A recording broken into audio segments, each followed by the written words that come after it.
যে শিক্ষামন্ত্রী আছে ভাই উনি একেবারেই জোকার। শিক্ষার্থীরা অবলীলায় বলছে শিক্ষামন্ত্রী যিনি আছেন তিনি একজন জোকার। শুধু শুধু নকল ধরার ভয় দেখিয়ে আমাদের লাভ নেই। আমরা এক আল্লাহ ছাড়া আর কাউকে ভয় পাই না।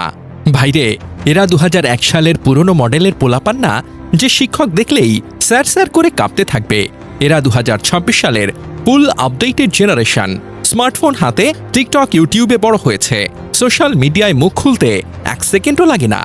তাদের সাহস কল্পনার বাইরে। কেউ যদি ভাবে হুমকি দিলেই সবাই চুপ হয়ে যাবে, তাহলে সে এখনো 20 বছর পিছিয়ে আছে। এই 2026 সালের শিক্ষার্থীরা কিন্তু আগের মতো না। তারা সোশ্যাল মিডিয়ায় সব দেখে, সব বোঝে, অন্যের বিরুদ্ধে কথা বলতে ভয় পায় না। অথরিটির সামনে চুপ করে থাকার মানসিকতা কম, আত্মবিশ্বাস অনেক বেশি। তবে শিক্ষার্থীদের সাহস থাকা ভালো, কিন্তু সম্মানবোধ হারিয়ে ফেলা ভালো না। মন্ত্রীকে জোকার বলা এটা সাহস না, এটা আসলে সীমা অতিক্রম করা। কারণ এতে যারা সত্যি ভয় পেয়ে পড়াশোনা করত তাদের ভয়টাই নষ্ট হয়ে যায়। পরীক্ষার পরিবেশের প্রতি এক ধরনের অবজ্ঞা তৈরি হয়, অন্যরাও সিরিয়াসনেস হারাতে শুরু করে। ফলে পুরো সিস্টেমটাই একটু একটু করে দুর্বল হয়ে পড়ে। মিলন সাহেব চেষ্টা করছেন যাতে প্রকৃত মেধাবীরা উঠে আসে, নকল কমে এবং একটা ফেয়ার সিস্টেম তৈরি হয়। তাই তিনি কড়া নিয়ম দিচ্ছেন, মনিটরিং বাড়াচ্ছেন, পরীক্ষার পরিবেশ নিয়ন্ত্রণে রাখতে চাইছেন। কিন্তু শুধু ভয় দেখিয়ে এখন আর কাজ হবে না, কারণ এই জেনারেশন ভয় দিয়ে না, লজিক আর বাস্তবতা দিয়ে নিয়ন্ত্রণ করতে হয়। ডক্টর আনম এহসানুল হক মিলন মন প্রাণ দিয়ে চেষ্টা করছেন যাতে প্রকৃত মেধাবীরা পাশ করে বেরিয়ে আসে। 2001 থেকে 2006 সালে তিনি যেভাবে নকলের বিরুদ্ধে ঝাঁপিয়ে পড়েছিলেন, সেই একই ফায়ার এবারও দেখা যাচ্ছে। কড়া নির্দেশ একের পর এক।